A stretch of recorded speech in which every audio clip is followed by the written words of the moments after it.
Assalamualaikum warahmatullahi wabarakatuh. Hai teman-teman semuanya, apa kabar? Di sini saya ingin menjelaskan tentang pembelajaran pharmaceutical care kepada teman-teman semuanya. Pelayanan kefarmasian, pharmaceutical care, suatu pelayanan langsung dan bertanggung jawab kepada pasien yang berkaitan dengan sediaan farmasi dengan maksud mencapai hasil yang pasti untuk meningkatkan mutu kehidupan pasien. Permenkes nomor 35 tahun 2014. Pelayanan kefarmasian di apotek, kegiatan yang bersifat material pengolahan sediaan farmasi, alkes, bahan medis habis pakai. Baik, di sini ada pelayanan farmasi klinik, pengkajian resep, dispensing, pelayanan informasi obat atau PIO, konseling, pelayanan kefarmasian di rumah, pemantauan obat terapi, monitoring efek samping obat atau bisa juga disebut dengan MISO. Nah, di sini ada pelayanan informasi obat atau disebut juga PIO, merupakan pemberian informasi mengenai obat meliputi dosis, bentuk, sediaan, formulasi khusus, rute dan metode pemberian. Farmakinetik, farmakologi, terapeutik atau alternatif, efikasi, keamanan, penggunaan pada bumil, menyusui, interaksi, stabilitas, kesediaan, harga dan lain-lain. Nah, di sini ada kegiatan PIO meliputi menjawab pertanyaan baik lisan maupun tulisan, membuat dan menyebarkan buletin, brosur, pemberdayaan masyarakat penyeluruhan, memberikan informasi dan edukasi kepada pasien, memberikan pengetahuan dan keterampilan kepada mahasiswa farmasi yang sedang praktik profesi.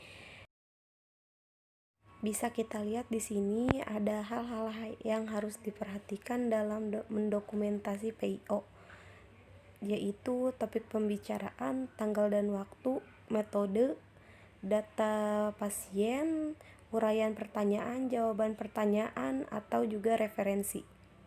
Ada juga yang dinamakan dengan pelayanan kefarmasian di rumah. Pelayanan kefarmasian yang bersifat kunjungan rumah khususnya untuk kelompok lansia dan pasien yang pengobatan penyakit kronis. Bisa kita lihat di sini juga ada jenis pelayanan kefarmasian meliputi penilaian pencarian masalah, identifikasi kepatuhan pasien, pendamping pengolahan obat atau alkes di rumah, misalnya cara pemakaian obat asma, penyimpanan insulin, dan lain-lain. Selanjutnya, kita akan membahas tentang skizofrenia. Apa itu skizofrenia? Skizofrenia merupakan gangguan mental yang terjadi dalam jangka waktu panjang. Gangguan ini menyebabkan penderitanya mengalami halusinasi atau hawam, kekacauan berpikir, dan perubahan perilaku. Gejala tersebut merupakan gejala dari psikosis, yaitu kondisi di mana penderitanya kesulitan membedakan kenyataan dengan pikirannya sendiri. Berdasarkan WHO, diperkirakan lebih dari 21 juta orang di seluruh dunia menderita skizofrenia. Penderita skizofrenia juga beresiko 2-3 kali lebih tinggi mengalami kematian di usia muda. Di samping itu, setengah penderita skizofrenia diketahui juga menderita gangguan mental lainnya, seperti Hafsa.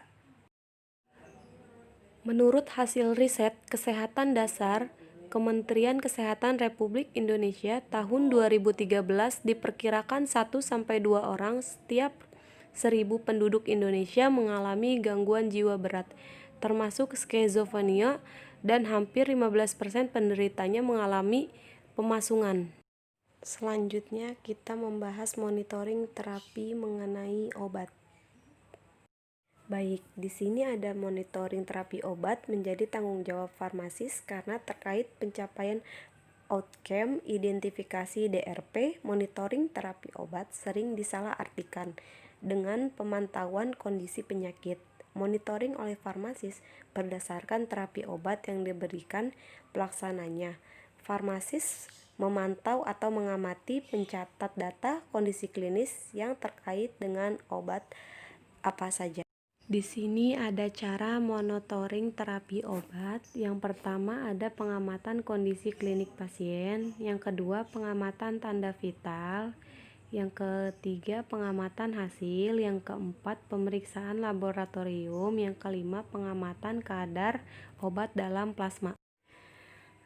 Pengamatan kondisi klinik pasien yaitu contohnya pertama ada keadaan umum, penampilan pasien, kondisi luka, tingkat kesadaran, kemampuan komunikasi. Caranya yaitu observasi pasien secara langsung, interview pasien atau keluarga, misalnya semula rasa sakit, setelah minum asam mefenamat rasa menjadi sakit. Ada juga pengamatan tanda vital. Tanda vital contohnya temperatur, nadi, tekanan darah, berat badan, volume urin. Caranya mencatat hasil observasi yang dilakukan oleh perawat.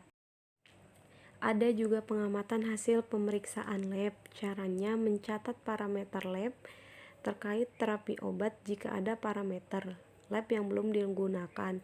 Farmasis dapat mengajukan kepada dokter dengan menyebutkan tujuan pemeriksaan. Contohnya pasien diberi obat captopril, efek sampingnya hiperkalemi, usulnya untuk pemeriksaan kadar kalium dalam darah. Di sini ada pengamatan kadar obat dalam plasma, dilakukan untuk obat dengan indeks terapi sempit, contohnya amiglokosida dan lain-lain. Dan terakhir ada parameter motoring dipengaruhi oleh tujuan terapi obat sama bila tujuannya penggunaan berbeda. Contohnya seperti di bawah ini. Cukup sekian dan terima kasih semuanya. Wassalamualaikum warahmatullahi wabarakatuh.